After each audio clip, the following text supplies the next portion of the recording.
one. Lies and tricks, not divide. Women standing side by side. Lies and tricks will not divide. Women standing side by side. Lies and tricks will not divide. Women standing side by side. Lies and tricks will not divide. Women standing side by side. Okay, thanks guys. I think we're going to get started soon.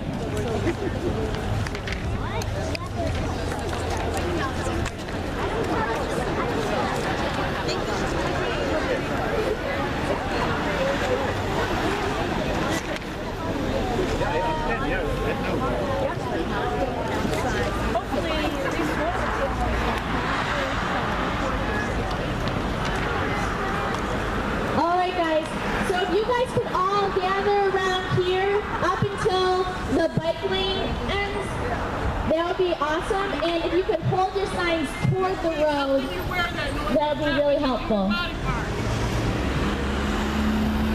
So you can fill in all this area through here.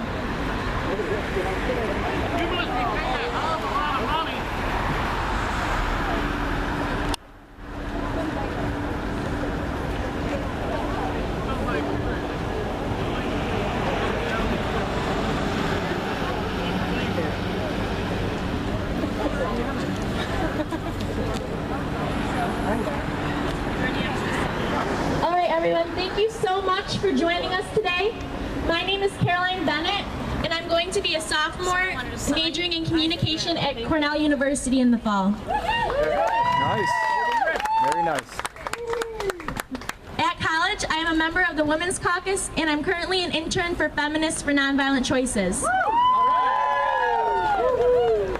We have some amazing speakers lined up for you that I'm sure you're going to enjoy. And if you're posting pictures or posts about the rally, we ask that you use the hashtags PP sells baby parts and hashtag women betrayed. Before we begin the rally, I'd just like to address some behavioral concerns. We are all angry with some of the Planned Parenthood's actions, especially in light of the undercover videos that have been released to the public. However, we cannot express this anger in a violent, hateful way. We are here because of our love for women and their unborn children, and it is imperative that we express our beliefs in a loving, peaceful manner.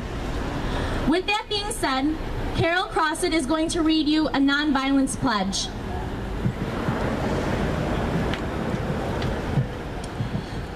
The nonviolence of Dr. Martin Luther King and Gandhi requires that we love our opponent. Therefore, we call for words of love, not words of hate. We call for a demeanor of respect, not a demeanor of disrespect. We are here mainly to love the unborn and to love her mother.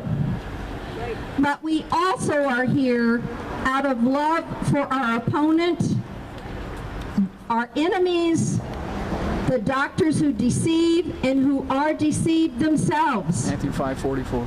Nonviolence allows anger at the deed, but not anger at our opponent. It allows words against the evil, but not anger against the evildoer. Nonviolence requires purity of motives. We are not here to condemn, but to look at our own culpability in the evil of abortion. We must ask ourselves, have I loved enough? Therefore, we must all be here in love.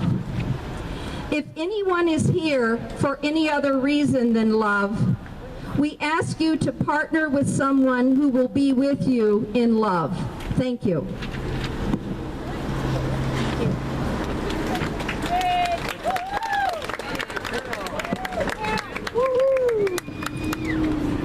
Thank you all in advance for your cooperation with this.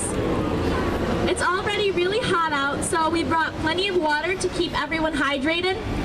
Mary is keeping the water bottles cool at the Focus Pregnancy Center a couple of buildings down, and has also opened up their bathrooms to us. If at any point during the rally you need to use the bathroom or get some water, she's your go-to woman. So Mary, at this time, could you please wave so everyone can see you? She's over there. All right, see? Thank you. All right, so now that all those logistics are squared away, I'd like to address our purpose for being here.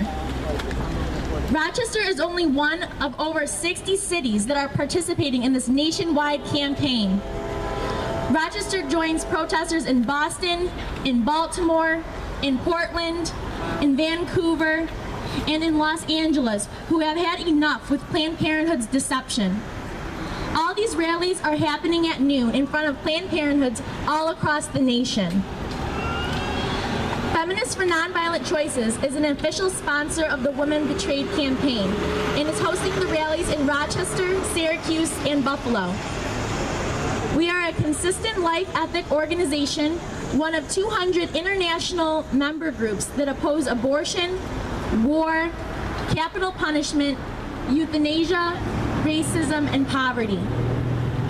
We want New York State to be the 10th state to launch an investigation into Planned Parenthood, ultimately becoming the 12th state to officially defund it. There is absolutely no reason our government should be giving Planned Parenthood over $500 million. It is unacceptable that over 100 members of our current U.S. Congress have benefited from a relationship with Planned Parenthood. These officials are supposed to be serving us, not submitting to cash payouts by special interest lobby groups. Our first speaker is my fellow intern at Feminists for Nonviolent Choices. She is a recent graduate from Lee University and is actually starting a teaching position later this week. Today she will be representing Democrats for Life of America. Without further ado, I'd like to introduce to you Carla Lott.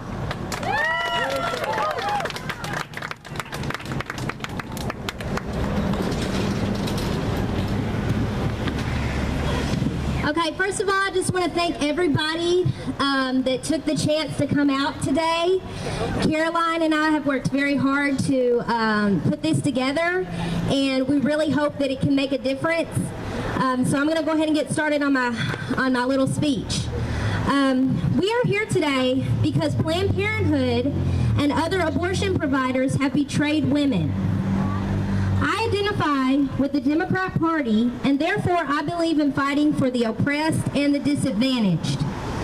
I also identify as a feminist, and therefore I want to protect women's rights, but Planned Parenthood claims to stand for these same ideals of fighting for the oppressed and protecting women's rights. But when we really look into this organization, we find that they are doing the exact opposite. If I were to go into this Planned Parenthood facility today and be pregnant, they would not see me as a woman in need of help. They would see me as a dollar sign, they would see me as a chance to make a profit, and they would see my preborn child in the same way. Planned Parenthood has a revenue of over $1.3 billion per year, including $500 million in taxpayer funding. And as many of you know, some of Planned Parenthood's top abortionists were recently caught on video discussing the sale of body parts from aborted fetuses. It's time that we call out Planned Parenthood as the money-hungry business that they truly are. If I were to get pregnant and walk into this Planned Parenthood facility today, they would not give me all the facts about the preborn child growing inside of me, nor would they tell me all of my options. That is because Planned Parenthood affiliates have abortion quotas that they have to reach in order to stay in business. Over 94% of the pregnancy services that they give are abortion. Rarely does a woman walk out of Planned Parenthood with the decision to parent her child or make an adoption plan. Planned Parenthood claims that they want to make abortion safe and legal and rare, yet they have committed over 320,000 abortions since 2013, making them the largest abortion provider in the country. They have also been caught covering up statutory rape, aiding and abetting sex traffickers, and scheduling sex-selective abortions to take the lives of preborn girls.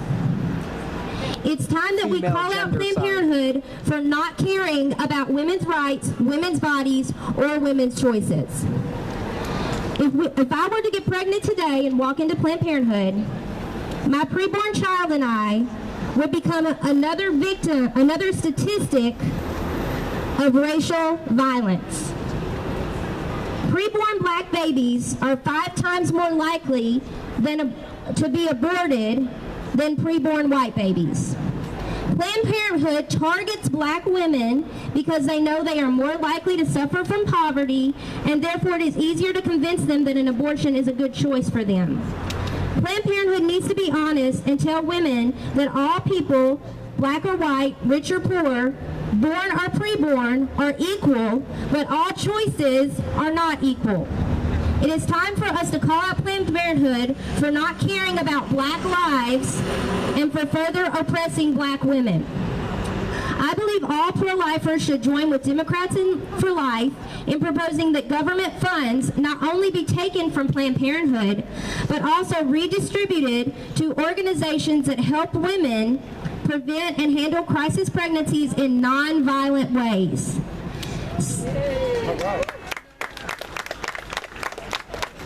So much of abortion is the result of a society that ignores and oppresses women in need. In the words of the women's suffragist Alice Paul, abortion is the ultimate exploitation of women. Let's call for an end to this exploitation and a beginning of real choices for women. Thank you.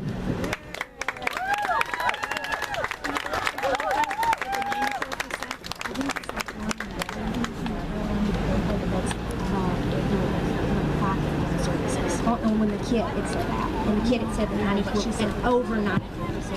But over 94%.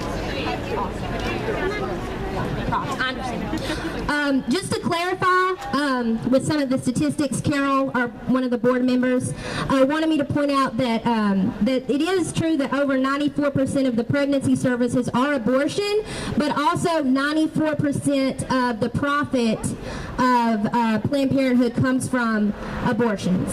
So I just wanted to clarify that.